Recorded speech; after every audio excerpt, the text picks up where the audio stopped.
हैं new morning TV और मैं हूं हमीर सिंह। आप तो जानते हैं भारत के कोने कोने में घूमते रहते हैं, ऐसे लोगों की तलाश करते हैं जो समाज के लिए कुछ करते हैं। इसी तलाश में आप पहुंचे नोएडा में। हमारे साथ बातचीत करने के लिए हमारे खास मेहमान हैं ठाकुर युवराज सिंह आलोक जी। आप तो जानते हैं वो नोएडा में राजा भैया के नाम से भी जाने जाते हैं और काफ़ी समाज सेवक हैं, काफ़ी लोकप्रिय हैं। ठाकुर साहब, हमारे देश में क्या हो रहा है, एक मुद्दा खत्म नहीं होता। नवनीत राणा से शुरू हनुमान चालीसा लेकर के फिर हिंदू मुस्लिम कराया गया, फिर कई सारे नुपुर शर्मा के बयानबाजी में डिबेट में जो मुद्दा हुआ, उसके बाद अब ये नया आ गया है। फिर ये स्टूडेंटों को लेकर के जो धरना प्रदर्शन किए जा रहे हैं, जो तोड़फोड़ की जा रही है, क्या वास्तव में ये विद्यार्थी हैं जो फौज में जाना चाहते हैं या फिर कुछ और? देखिए, ऐसा नहीं है। पिछले 1-2 महीने से आप देख रहे हैं, हम भी देख रहे हैं। नवनीत राणा पहले हनुमान चालीसा के लिए, नवनीत राणा का थोड़ा सा यहाँ स्टेप इस तरीके से गलत था। अरे हनुमान चालीसा पढ़ें, हम अपने घर पर पढ़ें, मंदिर में पढ़ें, किसी घर पर जाकर उस तरीके से आप नहीं कर सकते। खैर, उन्होंने भी ऐसी आपत्ति नहीं होनी चाहिए थी। तो मुख्यमंत्री जी महाराज, पढ़ लो आकर, राजनीति है। गलत तरीके से आए, जेल भी गए, छूट कर भी गए, चैप्टर वो बंद हो गया और चैप्टर शुरू हो गए। हनुमान चालीसा शुरू हो गया, अल्लाह अल्लाह शुरू हो गया। ज्ञानवापी का मामला निकला, ताजमहल का निकला, लाल किले की बात आई, कुतुब मीनार की बात की। सत्य यह है कि चाटुकार इतिहासकारों ने शुरू से ही इतिहास गलत लिखा हुआ है। और अगर सुप्रीम कोर्ट के माध्यम से कोई चीज़ किसी के पक्ष में है, हिंदुओं के में है, मुस्लिमों का है, तो उसमें गलत नहीं है। अगर कोई चीज़ हिंदुओं के पक्ष में आ रही है, उसका भी स्वागत है। कोई चीज़ कोर्ट के माध्यम से मुस्लिमों के पक्ष में आ रही है, तो उसका भी स्वागत है। सच्चाई ये है कि औरंगजेब ने जब हमला किया, भाई यहाँ 711वीं ईस्वी में मोहम्मद बिन कासिम आया, स्टार्टिंग हुई मुगलों के शासन की।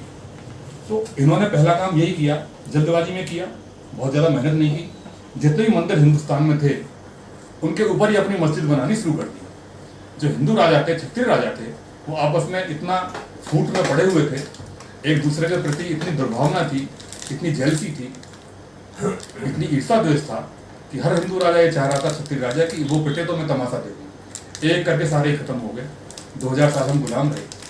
ये इतिहास है। अंग्रेजों के की चाटुकार रहे, मुगलों के चाटुकार रहे, इतिहास को गलत लिख दिया गया। ताजमहल भी हिंदू महादेव का मंदिर है।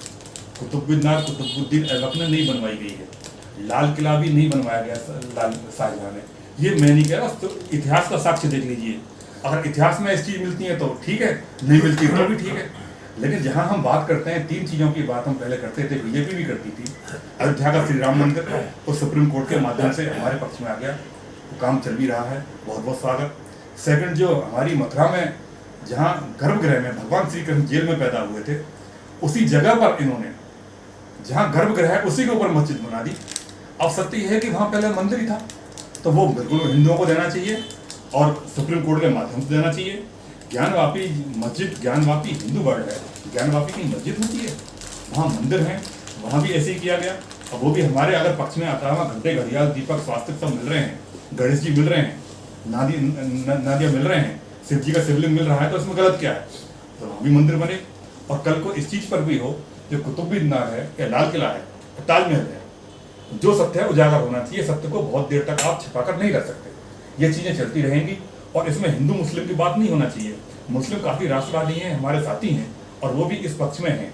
ये तो राजनीतिक दल के लोग और अधिकतर हिंदू, जो हिंदू नेता इसमें बने हुए हैं, तथाकथित मठाधीश, गलत वक्तव्य देकर सरकार का, कभी वो सरकार कोई अच्छा काम भी कर सकती है ना। जो सत्ता में सरकार कहीं भी होती है, कोई काम तो वो अच्छा कर सकती है, तो उसके लिए आप उसे अप्रिशिएट करिए, उसको बधाई दीजिए। वो आप कभी करते नहीं हैं। और हिंदुओं के लिए आप अनर्गल प्रलाप करते रहते हैं। अभी नुपुर शर्मा ने कह दिया, नुपुर शर्मा ने एक सत्य बोल दिया, एक सत्य मोहम्मद साहब को, आदरणीय पैगंबर साहब के विरोध में चला गया। और उस सत्य क्या रहा?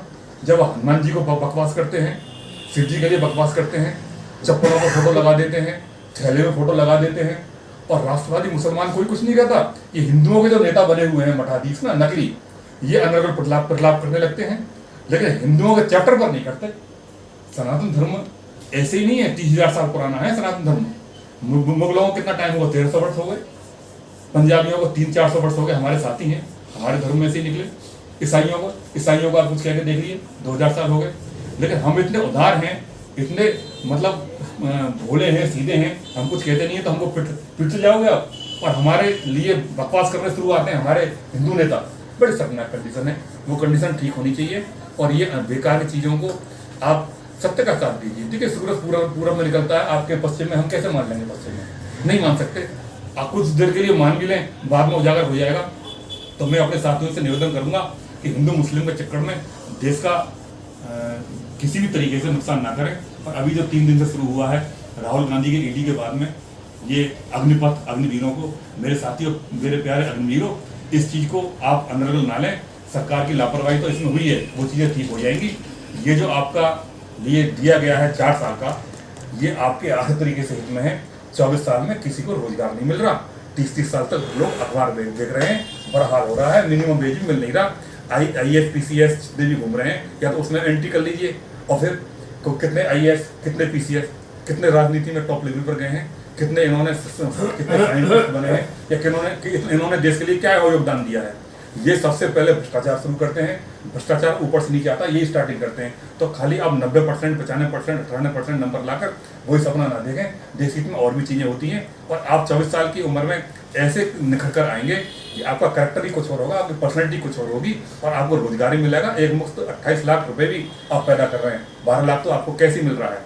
तो ये आपके हर तरीके से हित में, मुझे लगता नहीं गलत तरीके से तरीका है सरकार का गलत तरीके से पेश करने का। उसमें मैं इनसे निवेदन यही करूंगा कि वो समझें इस बात को और सही रास्ते पर आए, नुकसान ना करें। ठाकुर साहब, जिस तरीके से देश में अभी युवा सड़कों पर उत्पात मचा रहे हैं, बसों को छोड़ रहे हैं, स्कूल के बच्चों को भी नहीं छोड़ रहे हैं, पब्लिक जो आम बुजुर्ग लोग हैं वो ट्रक के नीचे बैठ करके जान बचा रहे हैं, क्या लगता है वो आर्मी में जाने के लायक है? जो देश के लिए अभी भी इस तरीके एक्टिविटी कर रहे हैं, क्या वो लगता है वास्तव में विद्यार्थी है या फिर कुछ प्रयोग हो रहा है? देखिए, जैसा मैंने पहले कहा, इसमें कुछ असामाजिक तत्व हर समय मिल जाते हैं, वो मिल चुके हैं। इसमें कुछ परसेंट बेचारे सीधे छात्र भी हैं, उनको नहीं समझ आ रहा। उनके साथ इस तरह से ये बिल पेश किया गया कि उनको लग रहा है कि 4 साल बाद हमको बेकार हो गए, हमें तो इतने साल की नौकरी चाहिए थी, पेंशन चाहिए थी। उनको समझ नहीं आ रहा, समझाया नहीं गया। इसमें उनका दोष नहीं है, उनको समझाना चाहिए। लेट देर आए दुरुस्त आए, वो वाली चीज़ है कि अच्छा, अब इसमें जो और लोग लगे हुए हैं जो इतना आतंक फैला रहे हैं, इतनी सरकारी मशीनरी का इन्होंने आग लगा दी, इतनी ट्रेनों को आग लगा दी, इतना वेस्टेज कर दिया, इनको ये शर्म आनी चाहिए। तुम्हारा ही पैसा है, ये तुम्हारा अपने हित में है। ठाकुर साहब, सरकार की कमी नहीं है इसमें, क्योंकि सरकार को ठोस एक्शन नहीं ले पाती। काफी दिनों से, कई सालों से देखते आ रहे हैं कि जैसे ही कोई कानून पास होता है उसका विरोध होता है, लेकिन विरोध होने के साथ साथ तोड़ फोड़, राष्ट्र की जो संपत्ति उसको नुकसान किया जा रहा है। देखिए, सरकार विफल होती नहीं नजर आ रही है। सरकार में मठाधीश जो बैठे हुए हैं ना सांसद, ये अपने लिए भी ऐसा नियम बना लेना कि 2 साल बाद इनका भी रिपोर्ट कार्ड बने। जितने सांसद हैं 500 के करीब हैं ये, इनका रिपोर्ट कार्ड बने 2 साल के बाद, और 2 साल के बाद जो ठीक हो उनमें से मंत्री बनाए जाए।